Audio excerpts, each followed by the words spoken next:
Magandang araw mga kaibigan. Bigyan natin ng reaction, opinion itong post ni Congressman Leandro Ligarda Libeste.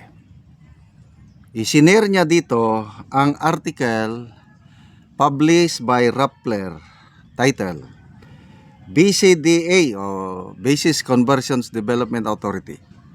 BCDA Vince Dizon faces graft suit over 11 billion New Clark Sports Hub. Nako, may nakabinbing kaso pala ng graft itong si Secretary Vince Dizon ayon dito sa post ni Congressman Libeste. So basahin natin article ito ng Rappler. This was before, panahon pa ni PRRD. Nung chairman o president ba si Vince Dizon sa Basis Conversion Development Authority.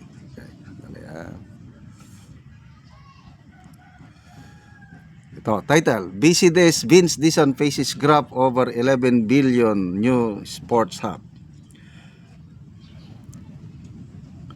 Nearly a year after the controversial Southeast Asian Games, the Basis Conversion and Development Authority and its president and CEO, Vince Dizon, are faced with a complaint for graft and malversation over the 11 billion New Clark Sports Hub in Capas, Tarlac, which was also used as a quarantine facility during the pandemic.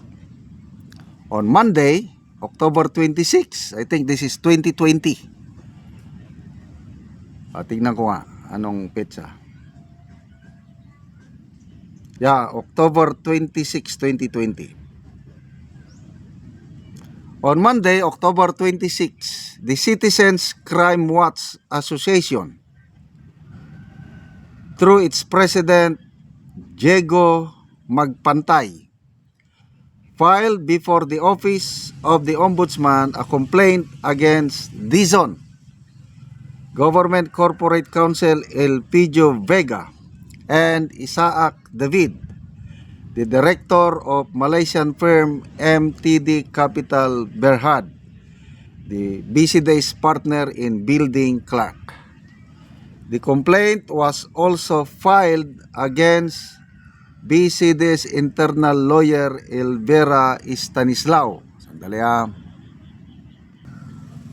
Okay. The complaint also comes with an administrative suit against Dizon, Vega, and Stanislao for grave misconduct. So, graft, malversation sa criminal, and then administrative is grave misconduct. What's the issue? The BCD entered into a joint venture with MTD to build New Clark. It was after MTD submitted an unsolicited proposal to build it for 8.5 billion. The BCD would provide the project site and MTD would build the hub. However, in the contract, as quoted by the complaint, the BCD committed to repay MTD through a 5-year annual installment scheme worth worth 2.2 billion. By the end of 5 years, BCD would have paid 11.1 billion to MTD. So, the excess of around 2.5 billion was called in the contract as reasonable cost of return. The complaint said that if the project is a joint venture, the private corporation is not entitled for any return. So, yun. Nakabinbin na kaso. As of now, wala pang resolution kung ano nang nangyari. So, anong implication nito? Meron din pala siyang basa tayo sa mga comments Greg Losenio, sabi, now we know, Mr. Dizon. Ako, bilib ako dito kay Secretary Dizon. Nung pag-upo niya sa DOTR, medyo maganda naman ang kanyang performance. Dito sa DPWH, first weeks, months, okay pa, but kalaunan wala na. Lumabas na pagiging politiko rin. Sayang. Oh, Leo Divine Amorao, hopefully what is true will be known soon. Talusig Paul, sabi niya, may history din pala. Ellen Apor Tadera, o ano na, Vince. Kasi ito, ang may mga DPWH, sinisiraan nila si Congressman Leandro Libeste. Inaakusan na pinilit daw ni Congressman Libeste kinuha yung Cabral Files. So ito, Romeris back lang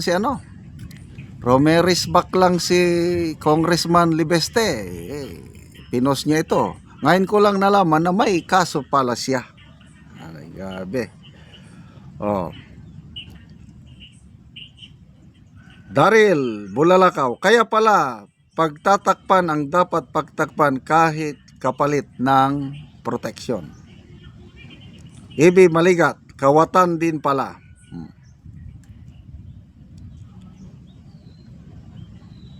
Josephine Larochea, go Congressman Labeste, don't be afraid, God is with you.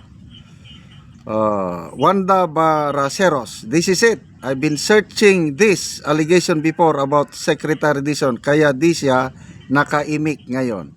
Kaya hintayin natin ang response ni Secretary Dizon, itong pasabog na ito laban kay Secretary Dizon.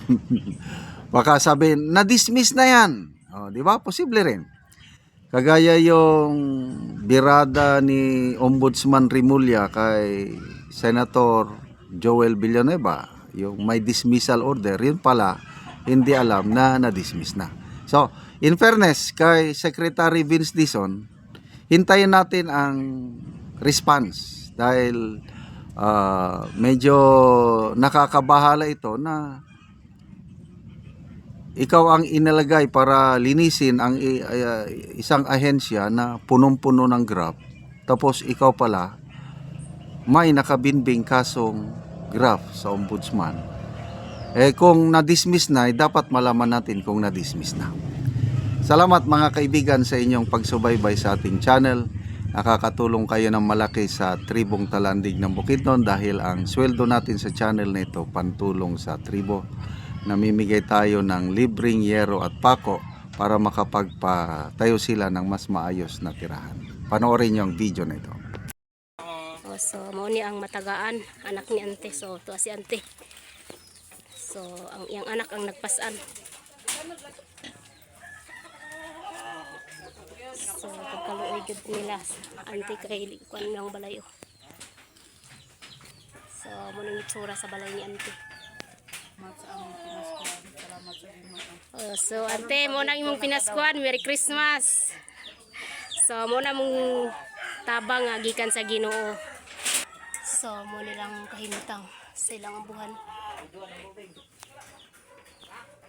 So, mo yung kahimtang nila ante. So, kung muulan, so, tuluan na gid sila. So, gipang sapahan na lang o mga linsen nga daot. Kay para kung ulan, dili sila tuluan. Ako pasalamat ang nakaabot ang panalangin diri sa ako. Ako sa di ay wala ko namatay sa sakit kay mo di ni akong gihulatan nga na ay motabang sa ako. So, pila na imong edad ante? 50 na. So, na kay mga anak.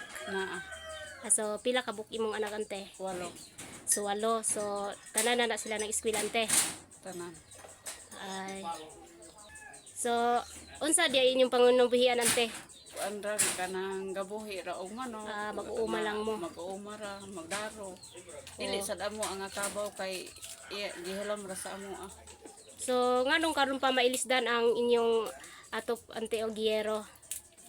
Karon pag yun. Yeah. Tungod sa among kalisod. Ako na ay among kwarta kutob ra gid sa bugas nga ipalit nga tig usa ra ka gantang. So, asa da imong bana ante? sa uma. So nagtrabaho ang imong bana. So ante dako kayong pasalamat mo to ang among gihatag sa imuha nga atol pagyud sa Pasko ug Merry Christmas kay ante. God Salamat sa bless. Ginoo. Okay.